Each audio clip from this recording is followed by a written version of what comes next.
What's up, guys? This is Sport a Podcast. How are you doing this afternoon? Obviously, I am by myself today. As you can see, no coach. He is busy doing life, adult things. As you can see, I'm wearing my Houston gear shirt by the guys at Apollo Media. Start off by saying I'm not a Houston fan, but I do look good in the blue and orange.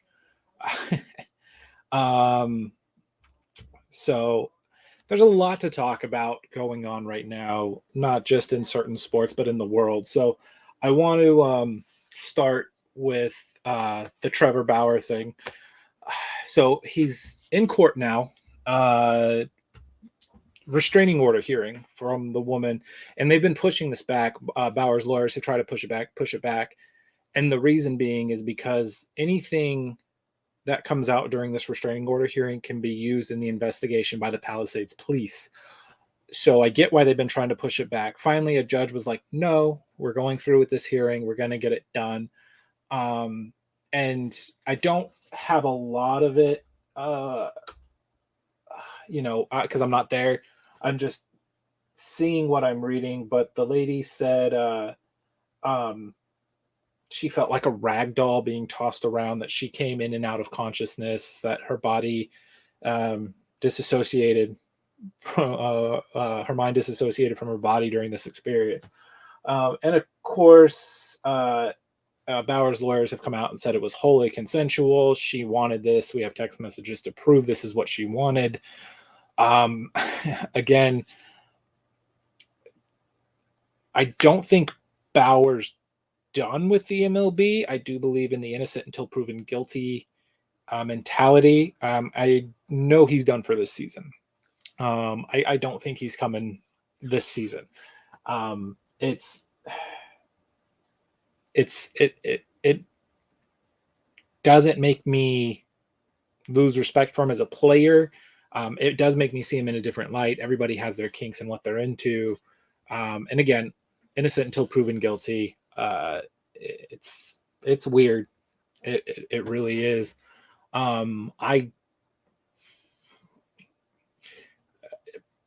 It's weird. It does go further back though than we originally thought. I originally thought this happened as soon as he got to LA. Someone was contacting him, but apparently this goes further back. So it'll be interesting to see what comes out, what happens with this.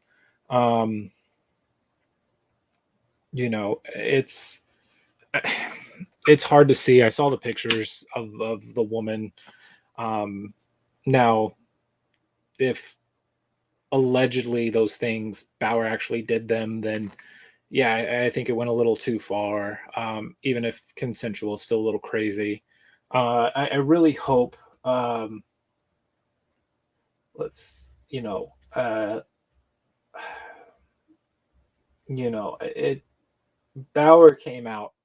did come out and finally said something, because he was tired of his name being dragged through the mud by the Washington Times. So he released a statement on his Twitter, I believe. So it's crazy to see what's going on with this situation and having it play out the way it is. I feel, again, I feel we need to have the mindset of innocent until proven guilty. Everyone's quick to jump on Bauer right now.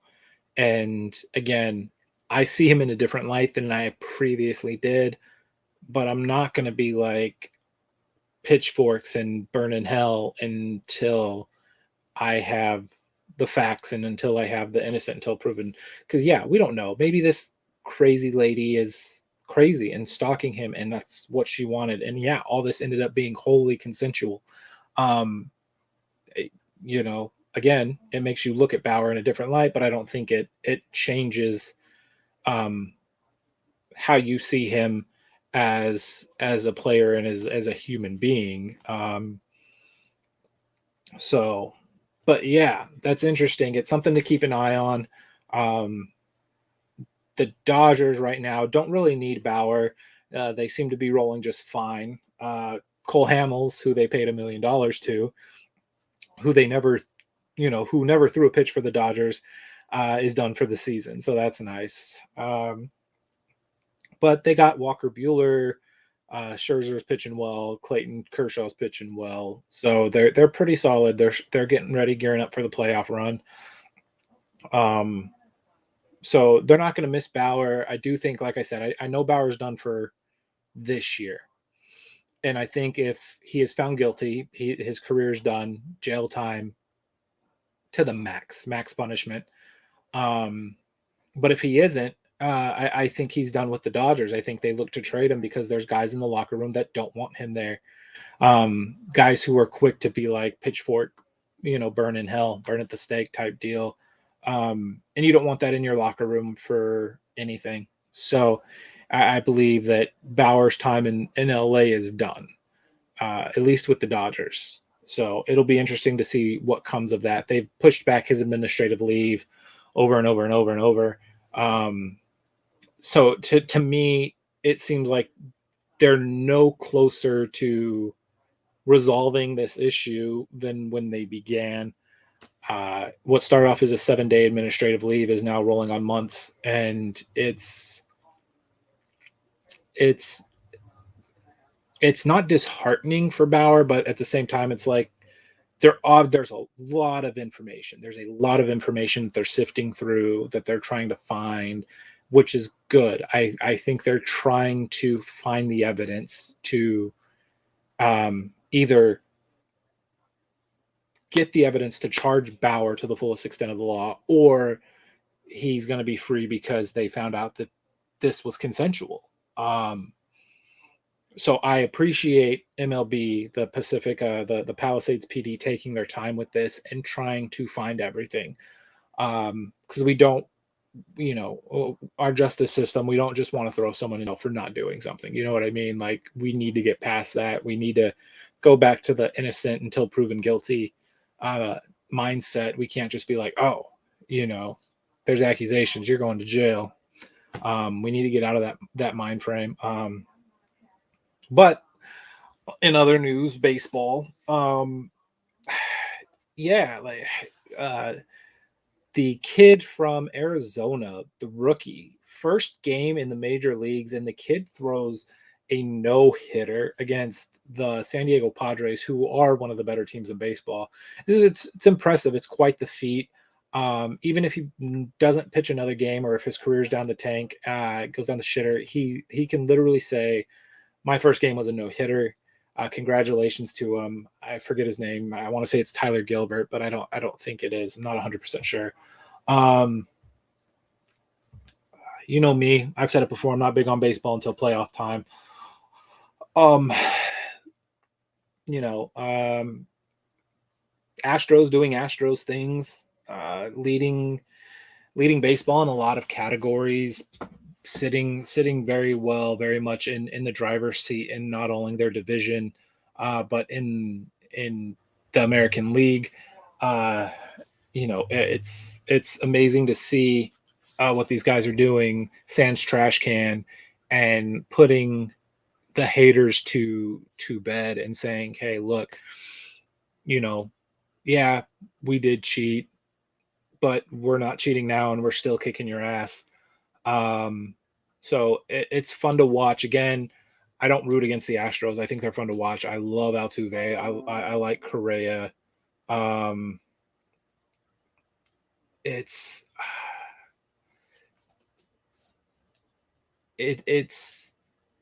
It's fun watching them play, just because they have so much power, and I like that in the game. I don't like all these no hitters and shutouts and stuff like that. I like to see baseball home run steroid era. Give me 5-6 runs a game. The Barry Bonds, McGuire, Sosa days. So the Astros remind me a lot of that, as do the Dodgers. They put up a lot of runs. They got guys that can hit the ball. They're just great games to watch, and it's really cool to see. So I mean, I'm gonna probably go. Let's see. If I had to give my guess on division winners right now, it would be the Astros, the White Sox, Boston, um, in the American League, and then the Giants. I know that sounds weird over the Dodgers. The Dodgers, I think, get the wild card, but Giants, I think Milwaukee, and man, Philly has been looking good. I would have said the Mets, but they're having pitching issues right now, and Degrom is out, and Noah Syndergaard is out. Without those two, they're in trouble. So I'm going to go with Philly. I think Philly's going to take that division unless Degrom and Syndergaard get back and the Mets can get back on track. Um, and the wild card, I think the Dodgers are taking it, and then the A's. Yeah, I'm not positive on the Yankees or A's. Um, two wild cards, right? I think two wild cards. So Yankees, A's, Dodgers, Padres. Yeah. I stand by the my Dodgers Houston World Series again. That's my prediction is Dodgers Astros World Series. I think it'd be fun. It would be really cool to see. Um, Not for the cheating aspect of 2017, but just I think they're the two best teams in baseball in terms of all around game, in terms of pitching, hitting. I think we'd be in for a really fun series. A lot of nail biters in a lot of close games. Um, so yeah, that's baseball. Uh, Basketball just released its Christmas schedule, which is one of the few days that I do turn in to watch during the regular season. I am a Lakers fan, as you can see. And I'm an old school Lakers fan. I'm not a LeBron Lakers fan. Old school Magic, Cream, Worthy, Green. Uh, so, but headlining Christmas is the Lakers Nets, which a lot of people think that this can be a finals matchup, and it's not far fetched, and we'll talk about that a little bit later. The champion Milwaukee Bucks are going to be hosting the Boston Celtics. Uh, the New York Knicks are going to be hosting the Atlanta Hawks, which is going to be really cool to see. And then I think the Phoenix Suns, Western Conference champs, are going to be with the Golden State Warriors, who hopefully have a healthy Steph Curry and healthy Klay Thompson. Again, all good games, all I'll probably be tuning into or listening to one way or another.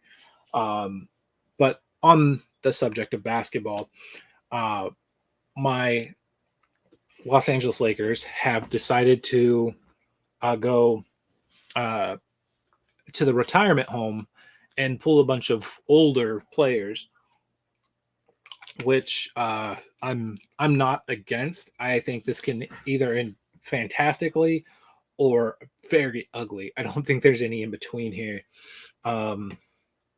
Sorry, it's my phone. I have to have it on for work. I'm not working today, and I got a substitute in my store right now. So, and it's been having issues. So, we'll see what happens there. But the Lakers to me, going older and picking up a lot of veterans are, again, it can be extremely great or it can be a disaster. And when I say a disaster, I mean it could end in the AARP geriatric ward for the Lakers. Um, I do think that the pieces that they brought in are going to help. I still think they're a shooter short. Bringing in Russell Westbrook, I think, will be very good for them. I do think LeBron is the one guy who can probably settle him down and say, "Hey, look, man, if you want a championship, this is how we're going to do it." But all those other guys, I love Carmelo, but let's face it, Melo isn't the Melo he used to be. Trevor Ariza, Dwight Howard. I think it's going to be a hard road for them to actually make it to the championship game, but I do think that they can. Um, LeBron, I think, is going to take a step back and be that third option. I think AD is your first, Westbrook is your second option. LeBron's going to be that third guy, and having these other pieces, the Melo, the Trevor Ariza, the Tucker, all these guys are going to allow LeBron more rest during the year. Um, I still contend the Lakers had a good shot this past season if they didn't get injured. It's Phoenix was good. Don't get me wrong. I don't want to take anything away from Phoenix. Injuries are a part of the game, but you know, Lakers got hurt. Kawhi Leonard got hurt. So it's going to be a different season if everyone stays healthy.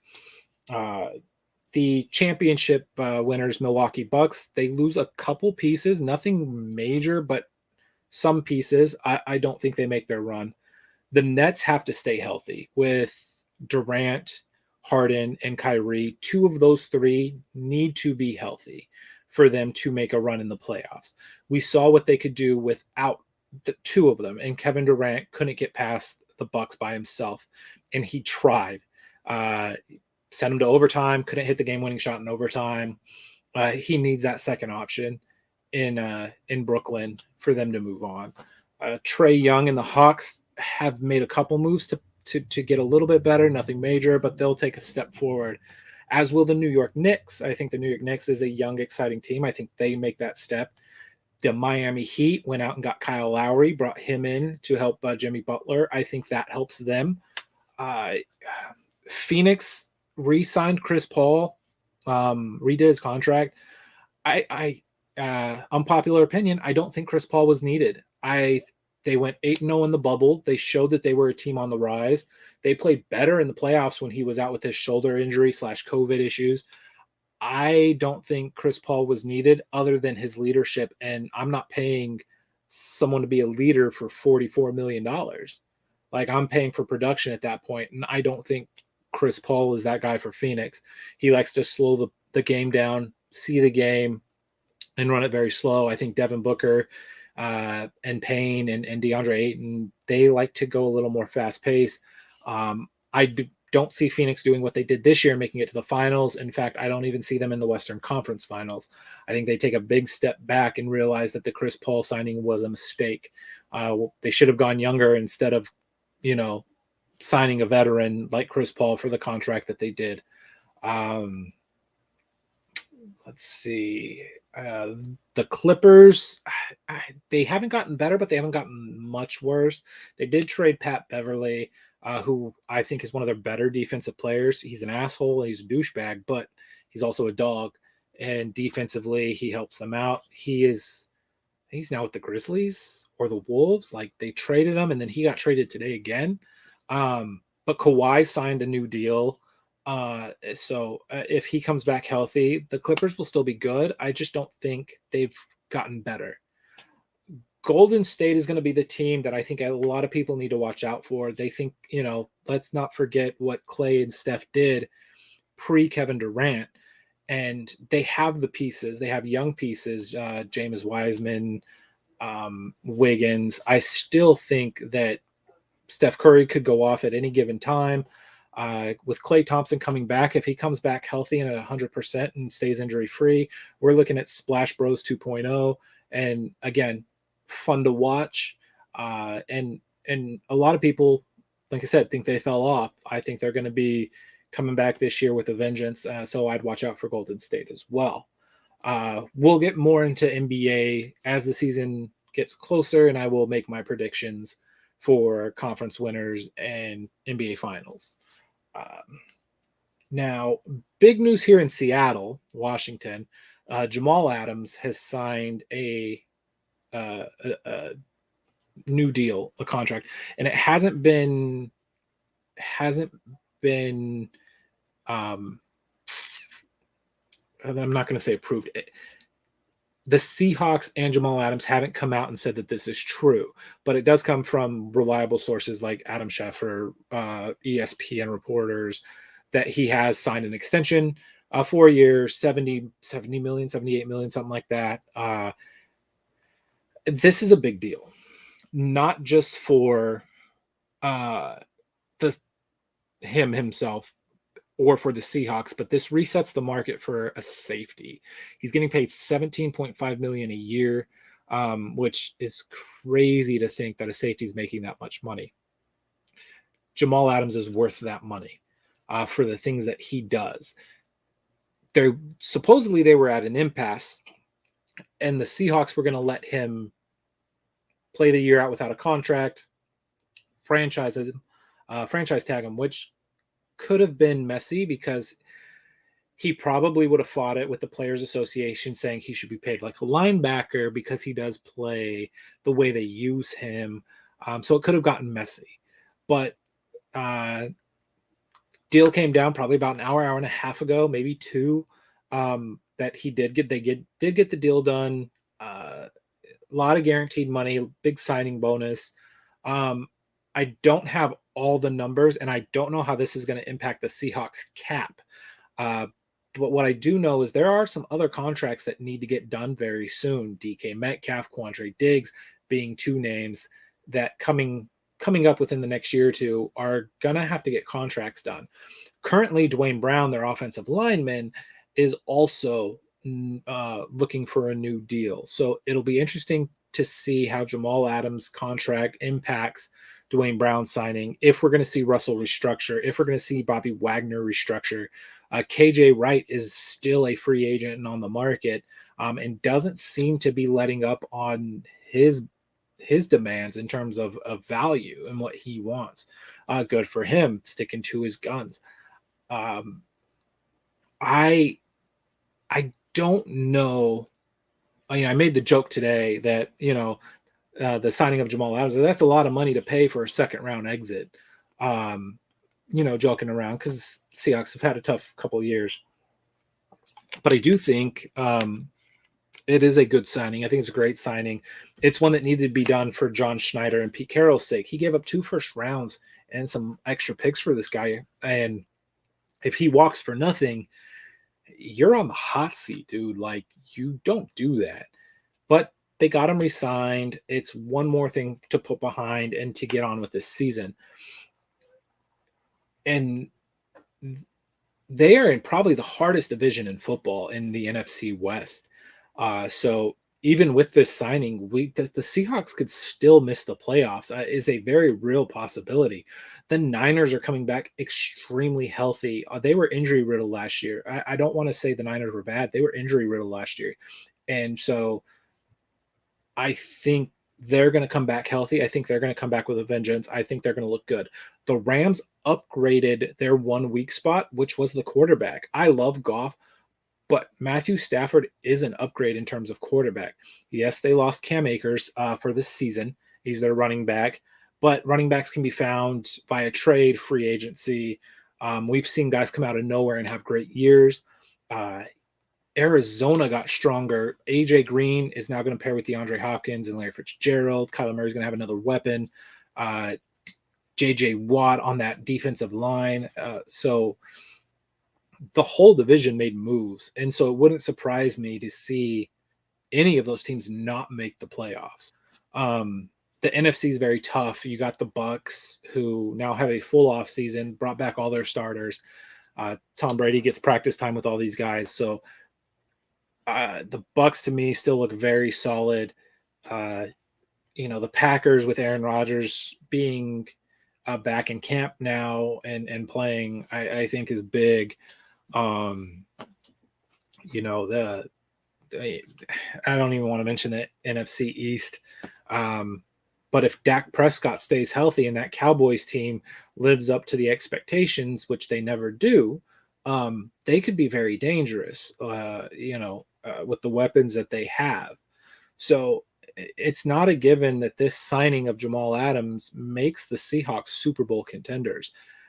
So I think we need to pump the brakes on that and focus. They need to focus on winning the division first and foremost, making the playoffs, and then taking that next step. And it's on the other side, on the other side of this coin is the AFC, and you know, Kansas City, I think, is the favorite, but at the same time, they're going to lose Frank Clark. They lost Sammy Watkins, so they've lost two big pieces, or they're going to lose two big pieces. They did bulk up that offensive line, which I think is going to help Mahomes a lot. I think Justin Herbert coming in his second year is going to do really well with the Chargers. Buffalo, it'll be interesting to see what Josh Allen does now that he has that big contract. Bill Belichick and the Patriots went out and spent a shit ton of money in the offseason to bring in weapons for their offense. Cam Newton specifically, tight ends, so he doesn't have to make super long throws and he can do short routes, mid-range routes, stuff like that. Two big tight ends to block if they're in the passing game. The Colts went out and got Carson Wentz, who I still think is a really good quarterback. I think he needed a change of pace from Philly. So we'll see how that turns out when he returns from his foot surgery. That'll be interesting. Houston's probably going to be a dumpster fire. Jacksonville will probably be a dumpster fire the first season with Urban Meyer and Trevor Lawrence. We're going to see them improve, Jacksonville, but I don't think they're going to be anything big. That NFC or AFC South, I think, is really up for grabs right now. Between Jacksonville, Houston, Indianapolis, there's another team in that division. Houston, Jacksonville, Tennessee.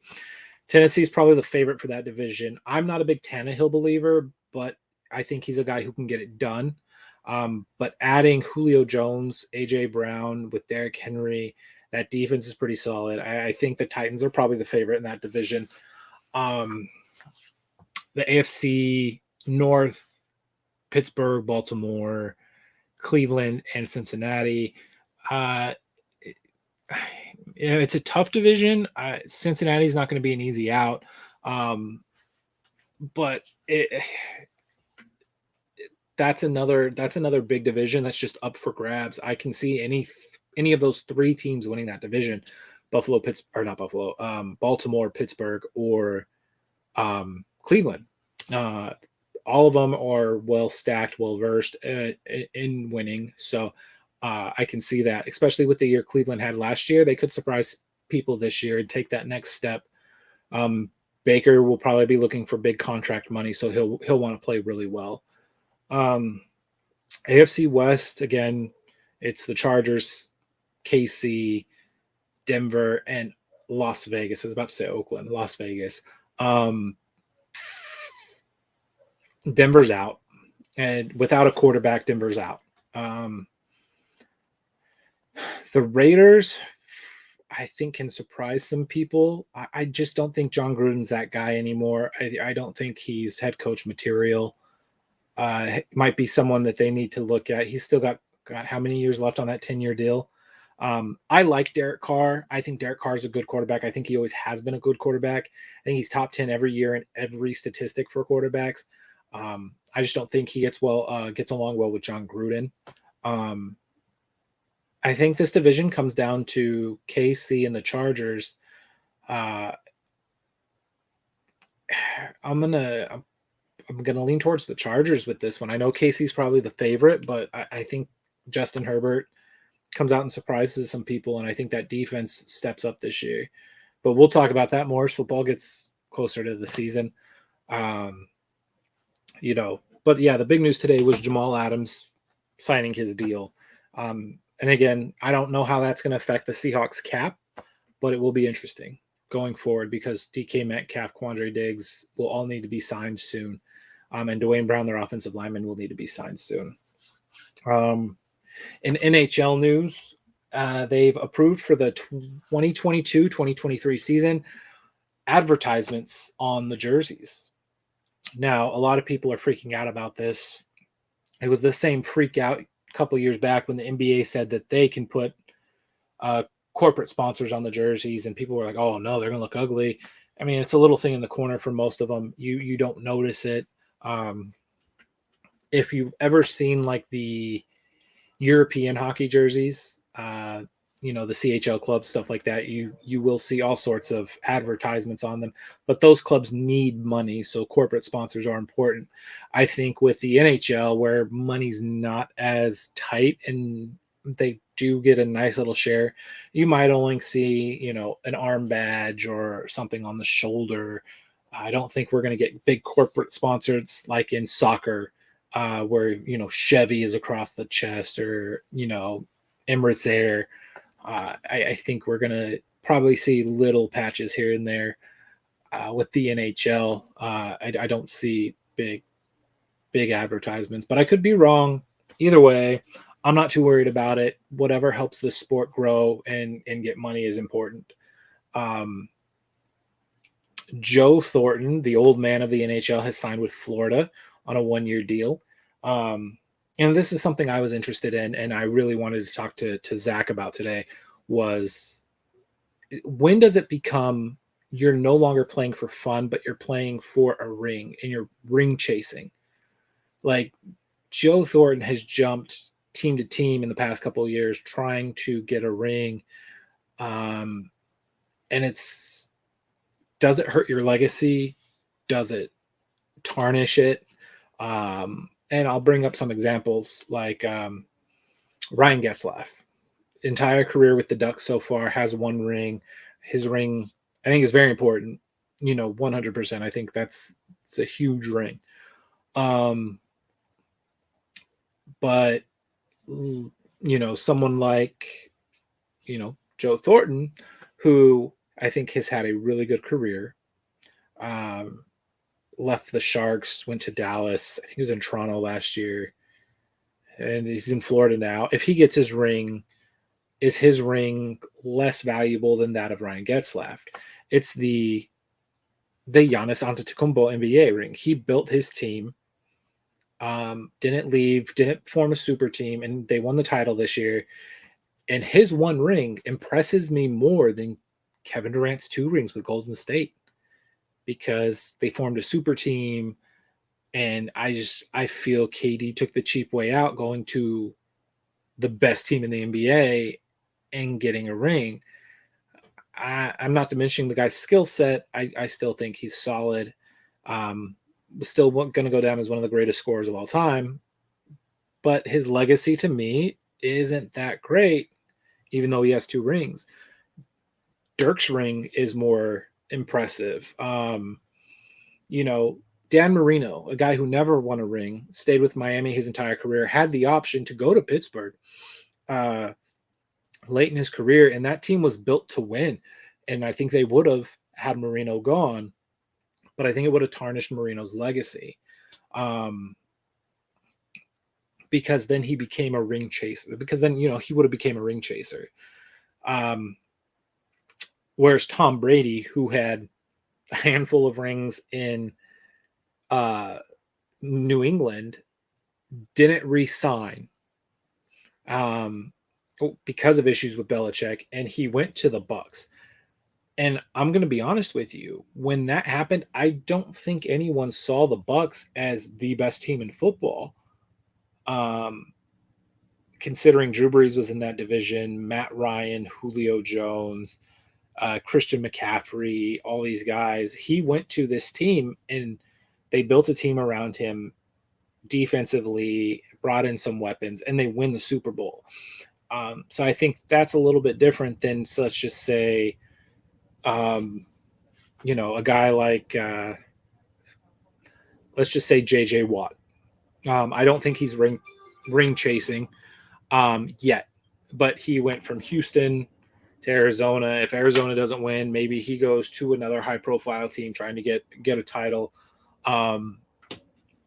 So it comes down, when is it ring chasing and when is it just a normal move? I think Joe Thornton is ring chasing. I think his time in the NHL is winding down. Probably should have been over 2 years ago. But he's ring chasing, and he went to Florida, which, Corey Perry kind of did the same thing going to Tampa. And Corey Perry already has a ring with the Ducks, so he's just trying to get another one before he retires. Um, but yeah, I think it hurts the Joe Thornton legacy of Jumbo Joe. Like,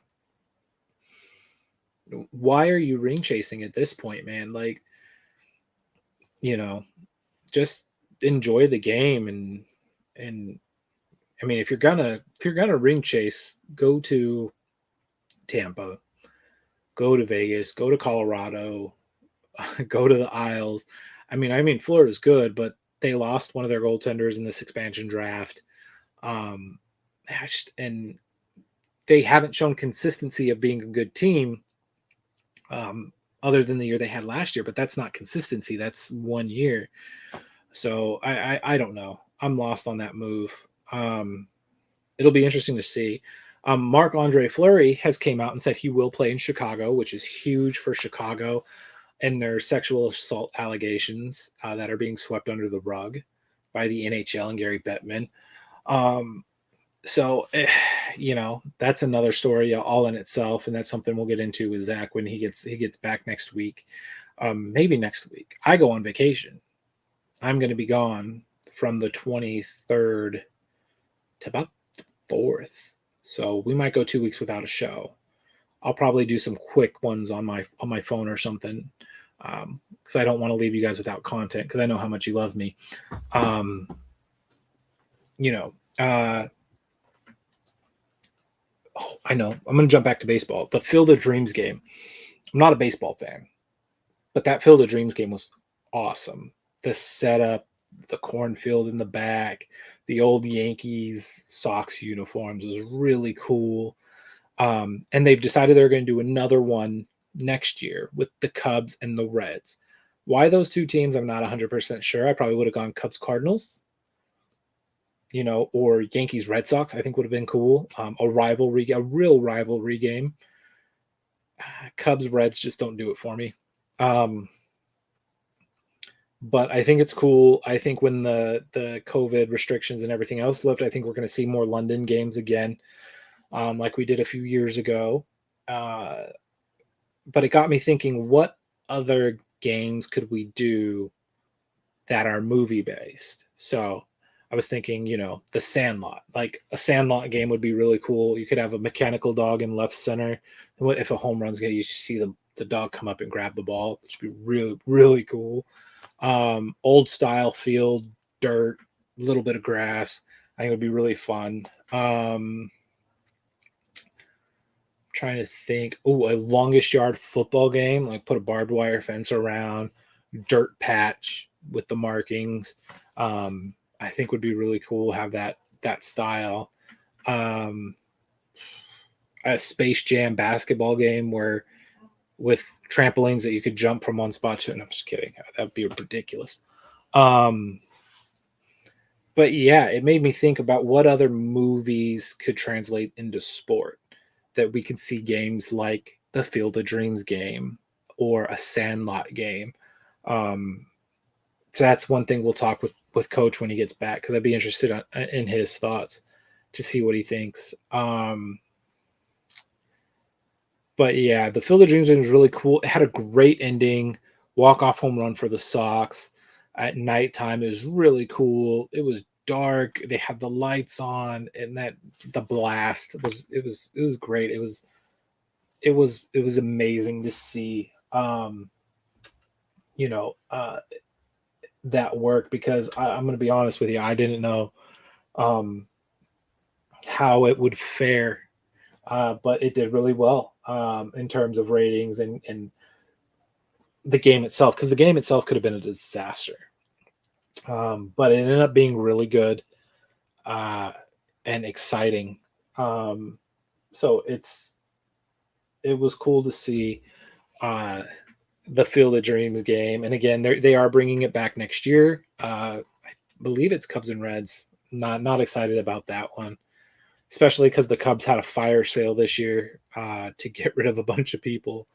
They probably should have put teams TBD down the road. But it also makes me think, like hockey. Hockey has the Stadium Series, the Winter Classics. those games are really cool. The game this year on Lake Tahoe, which had its issue where they had to have a big delay because, everything. Um, but it made me think, like, where else could we do this stuff? What other movies, a Slapshot esque game, Miracle on Ice? What gimmick game could we really do? Um, but I think that MLB found its niche with the Field of Dreams game, much like the Winter Classic / Stadium Series does with the NHL. I think this is going to be big for viewers. I think it's going to help bring people back into the fold a little bit with the MLB. But they're going to have to add to this. They're going to have to run with this and do better and market it correctly. MLB is doing a lot of big things right now. Hats in general, the undervisor collections from Lids, hat stop, stuff like that. So their merchandise is getting more popular, but the sport itself still hasn't grown. And I think this Field of Dream games is a step towards that growth. They just have to add on to it and get better and try to bring in those young viewers again, make baseball fun again, which is something that they've been working on. Maybe getting rid of these horrible umpires that make horrible calls and cost games would be another issue. But yeah, Premier League season is starting. If you don't know what the Premier League is, it is soccer or football. Big Manchester United fan. We did have a big win over Leeds United, who are fairly solid. I am a big soccer buff. I just don't talk about it a lot on the podcast, just because not a lot of people want to hear about it. In America, there are a select few, so I will run through it just a little bit.